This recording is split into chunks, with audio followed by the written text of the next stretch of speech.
Hey guys, তোমাদের তো কালকে বলেছিলাম যে আজকে করব বাড়িতে গ্রিল লাগানোর কাজ। আর বাড়িতে গ্রিল লাগানোর কাজ কমপ্লিট করে জোম্যাটো থেকে খাবার অর্ডার করব। আর ওটারই করব ফুড রিভিউ ছোট করে, যেটা তোমরা দেখতে বেশি ভালোবাসো আমার চ্যানেলে। আর আজকে সকালবেলা আমি হয়ে গিয়েছিলাম রেডি। আর আজকে বাড়িতে গ্রিল লাগানোর কাজ ছিল, সেহেতু আমরা একটু বেরিয়েছিলাম। বাড়ি থেকে অনেক কিছু জিনিসপত্র কিনে আনার ছিল। আর যে রুমটায় গ্রিল লাগানোর কাজ হবে ওই রুমটার ফার্স্টে আমরা ভালো করে মাপ নিয়ে নিচ্ছিলাম জানলাগুলোর। আর সকাল থেকে আমাদের এখানে কারেন্টে প্রচুর ডিস্টার্ব হচ্ছিল, যার কারণে সকালবেলা কাজ আমাদের বন্ধ ছিল। সেই জন্যে বাড়িটা একটু ভালো করে পরিষ্কার করে নিচ্ছিলাম। আর আজকে সকালবেলার ব্রেকফাস্টে লুচি, আলুর তরকারি আর ঘুগনি খেয়ে নিয়েছিলাম। আর যেহেতু আমার কাছে আজকে টাইম ছিল অনেক, কারণ বাড়িতে কাজ হচ্ছে, সেহেতু আমার কোথাও যাওয়ার ছিল না, সেই জন্যে আজকে সকাল থেকে একটু ডিলেমি মেরে মেরে চলছিলাম। আর এখানে আমাদের কাজ শুরু হয়ে যায় দুপুরের পর, কারেন্ট এসে গিয়েছিল, সেই জন্য দুপুরের পর কাজটা আমাদের চালু হয়ে গিয়েছিল। আর হয়তো আজকে কাজটা শেষ হবে না, কারণ অনেকগুলোই গ্রিল করতে হবে। একটা ঘরে করতেই দুদিন টাইম লেগে যাচ্ছে, কারণ ডিজাইনটাই আমাদের প্যাঁচানো ডিজাইন ছিল। আর এই ডিজাইনটা আমাদের নিচের ফ্লোরে সবকটা জানলাতেই করা আছে, কিন্তু ফার্স্ট ফ্লোরে আমাদের এখনো গ্রিল লাগানো কমপ্লিট হয়নি। সেই জন্যে আমরা ফার্স্ট ফ্লোরের ফার্স্ট রুমটা আমরা এই ডিজাইনটা করছি, কারণ এটা দেখতে অনেকটা সুন্দর লাগে।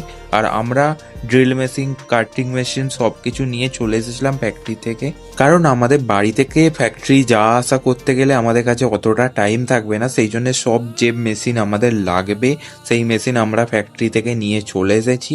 আর এখানে প্রায় সন্ধে হয়ে গিয়েছিল, কিন্তু আমাদের গ্রিল এখনও কমপ্লিট হয়নি, কারণ আমরা কাজটা ধরেছিলামই দুপুরের পর। তো যতটা পারি আজকের মতো করে রেখে দিয়ে যাব, বাকিটা হবে কালকে।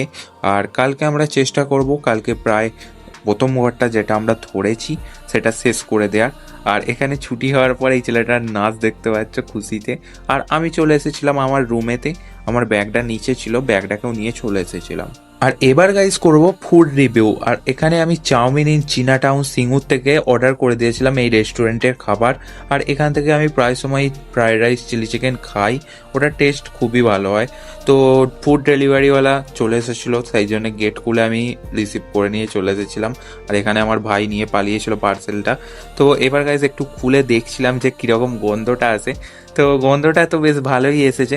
আর আজকে এগ ফ্রাইড রাইস আর চিলি পনির অর্ডার করেছিলাম, কারণ আজকে চিলি চিকেন খাওয়ার ইচ্ছা ছিল না। তো আমরা খুলে ফেলছিলাম, কারণ রাত্রিরও হয়ে গিয়েছিল, প্রায় 9টা নাগাদ বেজে গেছিলো এই পার্সেলটা যখন আমার আসে। তো আমরা ভেবেছিলাম খেয়ে নেওয়া যাক, তারপর ফোন ঘাঁটবো, শুয়ে শুয়ে ভিডিও এডিট করার কাজ থাকে, সেগুলো আমি রাত্রিরে করি, তো ওগুলো রাত্রিরে করে নেব। তো আজকে এইটারই রিভিউ করব, দেখব এটা কেমন টেস্ট হয়। আর প্যাকেটটা খুলতে তো বেশ ভালোই গন্ধটা ছড়িয়ে গেছিলো।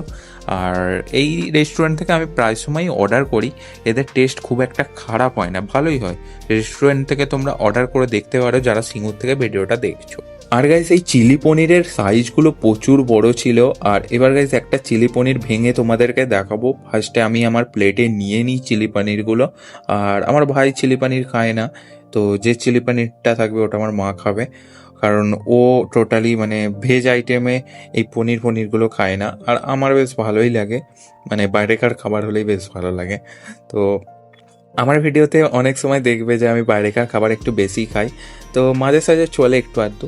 আর চিলি পনিরটা ভেঙে দেখলাম একদম টাটকাই ছিল, যে বাসি ছিল সেটা না। আর চিলি পনিরটার টেস্টও অনেকটা ভালো ছিল।